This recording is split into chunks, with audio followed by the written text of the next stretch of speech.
Oduu Ajaayibaatiim shamarreen kun maqaan ishee Elsaabeet Dastaa jedhamti. Akka tasaam ija kaameeraa seenuun miidhagina uumamaa isheen Itoophiyaa guutuu booji'uudhaan ijoo dubbii miidiyaa hawaasaa taatee jirti.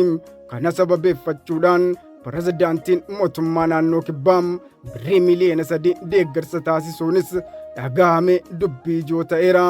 Rabbiin gaafa si badhaasu namaan hin mari'atu. Osoo ati hin beekin waan fedhe sitti dhangalaasa. Rabbiin gaafa namaaf arjoomu karra namni hin eegneen karra namni hin beekneen jireenya namaa qajeelcha. Mucaan kunis inshaallah kana booda moodelistii biyyaalessaa ta'uudhaaf deemti.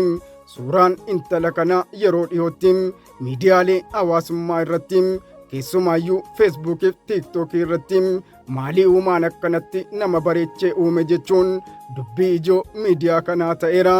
Akka odeeffannoowwan miidiyaa hawaasaa irratti qoodamaa jiran ibsanitti suuraan kun bareedina uumamaa fi siiqa qulqulluu intalattii mul'iftuun miidhaginni ishee namoota hedduu biratti jaallatameera. Suuraan ishee kun uffata salphaa uffattee siiqa namatti toluu fi ija ifa ta'een kan kaafame yoo ta'u, kunis akka namoonni miidhagina isheef uumaa dinqisiifatan ishee taasiseera.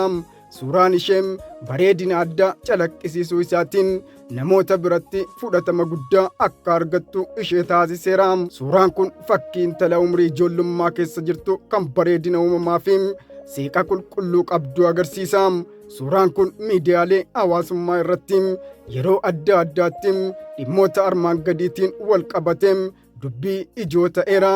Haala suurachaa fi miidhagina uumama ishee fuulli intala kanaa siiqa miira nagaa fi gammachuu uumamaa calaqqisiisuun guutamee jira. Kunis namoota miidiyaa irratti suuraa kana argan biratti jaallatama guddaa akka argatu isii godheera.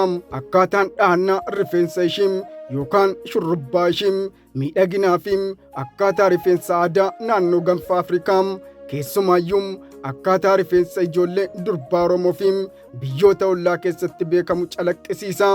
Uffanni ishee fi jireenyi naannoo ishee keessaa magariisummaan duuba ishee jiru jireenya baadiyyaa kan uumaan ishee badhaasii agarsiisa. Uffanni ishee yookaan haalli jireenya ishee baadiyyaa ta'us seeqni ishee fi miidhaginni fuula ishee dandeettii dhiibbaa gaarii namatti uumuu guddaa qaba. Baga gammaddee baga milkoofte siin jenneerra. Yaada keessan naaf qooduu hin dagatinaa. An Abdusalaam Araarsaan ture.